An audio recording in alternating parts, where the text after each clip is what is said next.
You're probably asking yourself, who is this incredibly handsome man? And why does he have the Power 9 and a lighter?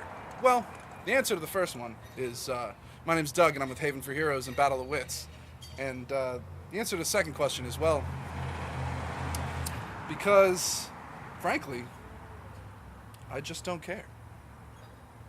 I'm going to set the 9 most powerful magic cards on fire.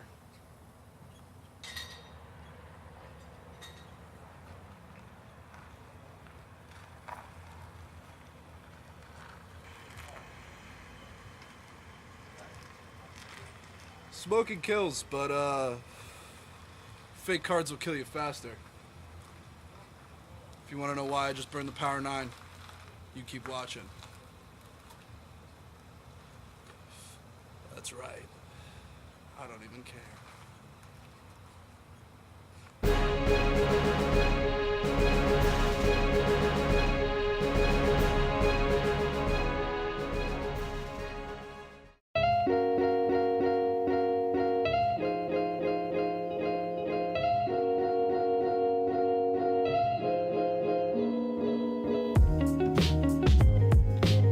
Okay. Ready? Yeah, Steady. Oh, it was close. It was. 1, 2, 3. We clap You after. said 3. Alright, yeah, alright, we'll clap on 3. 1, 2, 3. You must. We're never gonna get this right, guys. And in fact, if we get it right, I'm not gonna say anything that y'all are gonna hold me to. Never mind. The world might end if we get it right. Who knows? But hey, heroes. It's Hi, heroes. It's Doug and Josh. Josh and Doug. Yeah. So recently I bought a collection, He did this. and I admittedly did not take a super close look at every card that was in the collection. There were some parts of the collection I didn't look at all.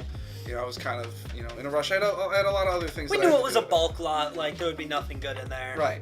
So I subsequently found myself trapped in my car for 6.5 hours. I don't, not all of you watching this were in the area, but we had a really bad snowstorm. I got trapped on the highway for 6.5 hours in my car, and so we decided to start looking through the cards, and came across the Power 9, and so I start freaking out, and then I take a closer look at the cards, and I'm like, oh man, oh, these are fake.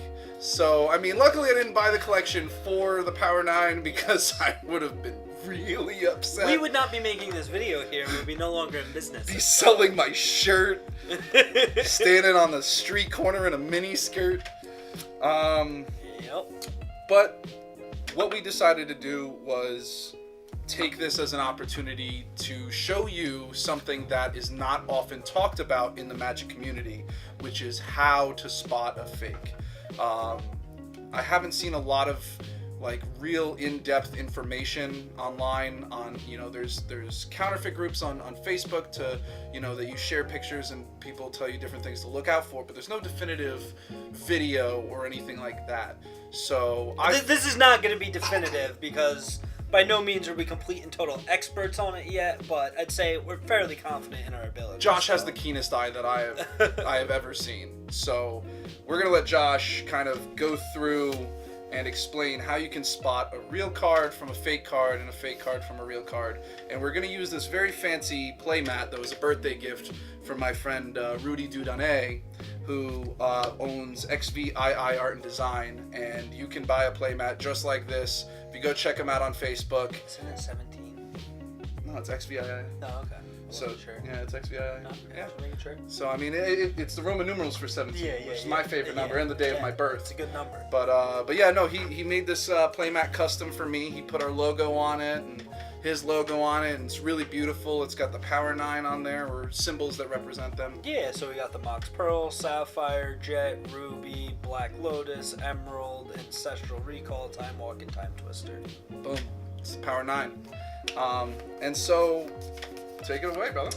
So, I mean, first thing that you all can't do with these cards, sadly, is feel them. So, if you feel them, you know they don't feel like an actual Magic card. So, like, I have an actual planes here, ripped in half for reasons I'll get to in a few moments. But you know, it's like, I don't want to say it's matted compared to this, but it almost feels that way because the fakes are so waxy, they feel like playing cards, you know, and like not like a Magic card.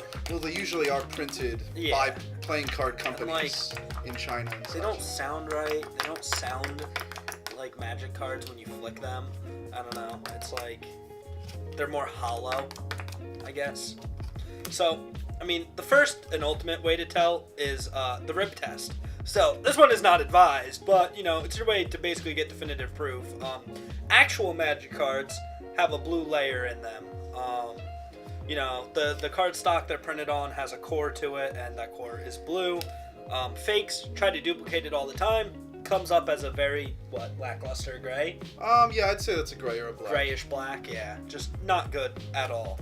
So, like, you know, that's the easiest way to tell if a card's fake generally, but not advised if you think it's real. Yeah, definitely a last resort. So, you know, just the feel of them and stuff threw me off right away. Obviously, they're not real from that. And then it's like the look of them. You know, these cards are supposed to be from the beginnings of Magic, you know, like 93, 94.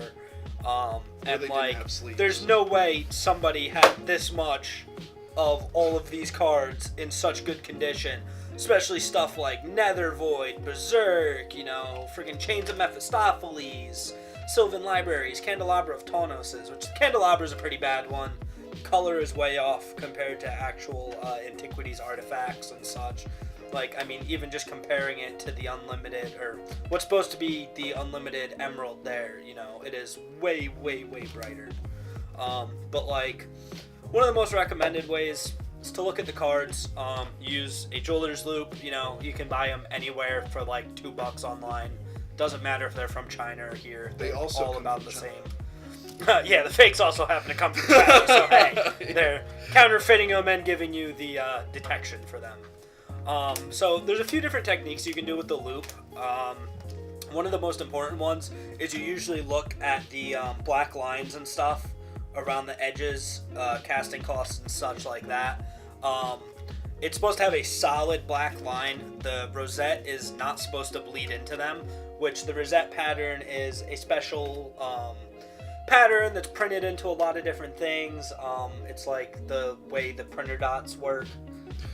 Every dot of color seems to have petals around it. So that it's meld like into the next it's color. specifically like cyan, magenta, and then I think black from printers form into this pattern if I remember right. And if you look through a loop at the black line, you know, again, it's supposed to be a solid black line like this. This is just solid black. Well, on the fakes, you can see the rosettes inside the black line. So that's like the easiest, biggest red flag for fakes, you know. Counterfeits are definitely getting better and better every day to where they can even, like, somewhat recreate the holo stamps on modern age rare cards and such. Definitely not good. Another common technique is in the mana symbols. There's a special symbol you can look for. It is, I believe, 3 dots of green that form like an L. So that's a common way to do it. Light test is great. Get a very intense like LED flashlight. Sometimes you can do it with a phone camera. Go into a room and you shine the light through. We'll definitely have an image for it or something here. But yeah, basically the way the light bleeds through the cards is another way to tell if they're fake or not. A lot of cards don't pass light at all. So that's another big red flag. But the real Magic cards do. Yes. And you want to compare it to like cards from the same time period. So like, yeah, I mean, you know, if you bought an Unlimited Black Lotus, I'm sure you can get a freaking dollar rare from Unlimited still and compare them or whatever. But you want something similar. It's best to compare artifact with artifacts from the same sets just because of like the card design. So you probably want another Unlimited artifact, you know.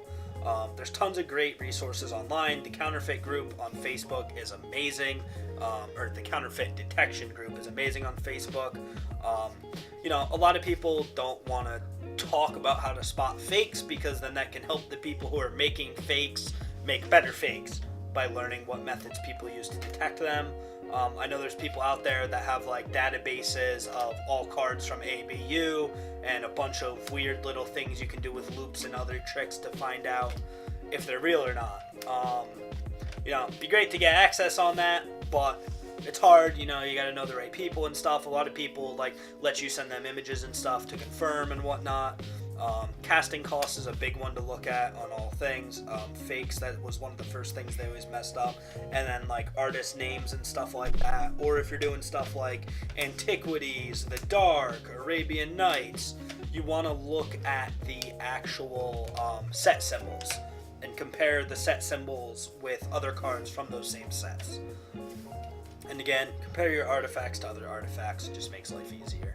Actually, let me go get our candelabra. Short intermission. Yeah, I wish we had a set of Power 9 to throw up on the page, but we don't, so no for us, sadly. Oh, God. I don't know why, oh, man. This guy had a set, all dual lands. Oh, we also have a Library of Alexandria. Oh, yeah, we could compare that, too. Let me find a library in here. There's one. All right.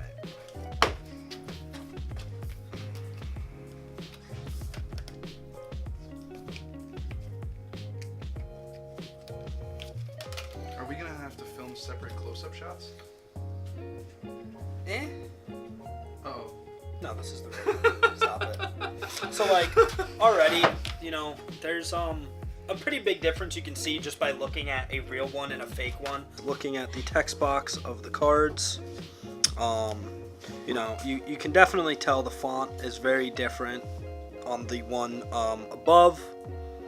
The spacing and such in between the words, where the actual alignment of the text is in the box and the size of the font is not the same. They're very, very different. Top one, very much a different shade of I guess the yellow and brown parts of the card as well. The color's very off, feels very off. The quality of the picture, you can see in the original one how the scimitar in the Arabian Nights symbol has defined breaks, or I guess they would be the curves or the knife's part of the serration of the blade. And in the fake, it doesn't have that. It looks like 3 black dots in there. Another card that is very commonly faked is the Candelabra of Tawnos. Now this one, you can very, very, very clearly see the 2 differences in the color. The darker of the 2 being the real one, the one on front right now. And now the fake is up front.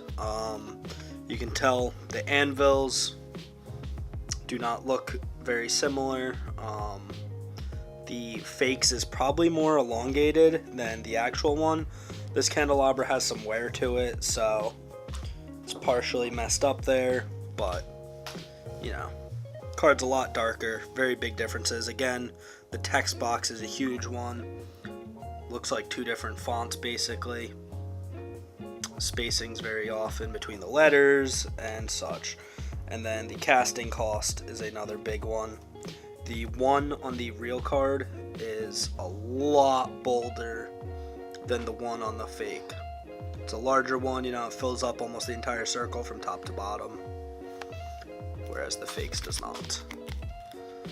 These little minor details definitely help for spotting them. Just compare it with the real card, after seeing hundreds and hundreds and hundreds of Magic cards all day, every day, you kind of really learn how to just instinctually see that they're fake. There's been some convincing ones out there, definitely, but I don't think any that can pass a loop exam and stuff. I haven't seen anything that crazy yet, but who knows? We're not in a super high traffic area. Yeah, I mean, we don't, if I feel like if we were in New York City, we'd see a lot more fakes come through our door. We had a little bit of an outburst, not an outburst, just a few cards circling around the shop. People weren't sure about whether the cards were genuine or not. The authenticity, that's the word. So that's what got me into trying to figure it out real bad, and since then, we've made sure that nobody here is getting slighted or anything like that. He's humble and says he's not an expert, but I'm telling you, this guy could spot a fake from a mile away. We don't want the uses of fakes here. It's just not good for Magic. It's not good for the community. But it is good for the fireplace. So We have lots of fakes to keep us warm all winter. Stacks and stacks of dual lands and we got Power volcanoes. 9. Look at this. Volcanic Island, Badlands, Josh Lands, Tundras. What else we got? Oh, Nether Void. Nether Void. We have the whole Shut up, you're Unholy counter. Trinity. Mishra's Workshop, Survivals. Oh, Grim Can't Monolith. counter my speech. Eureka. You can't attack me. You're not flying high. That's You know an what? abyss. You're dead. Fine. Time vaults, candelabras. Until and next metalworkers, time, And seals and demonics. I'm and Doug. Oh, Diamond Valley. That's a reason. He's Josh. Return target legend to its owner's hand. I'll go back to my own hand. Oh. 3436 Front Street, Port Jervis, New York, 12771. Haven for Heroes. Comment, tell us about a time that you got screwed over. Tell us which one of these cards you wish was real the most. Don't forget to like the video if you want to see more stuff like this. Subscribe. Go check out XVII Art and Design on Facebook. Go give him your money. Go on Facebook, give us your money. Fight me. I don't know. We're out. That's beautiful. Good job, Douglas. Good job, Josh. Gotta clean up this one. Now you gotta set that up again. Alright, you're cleaning it up then. Sure, have fun cleaning it up. In your camera, in your computer.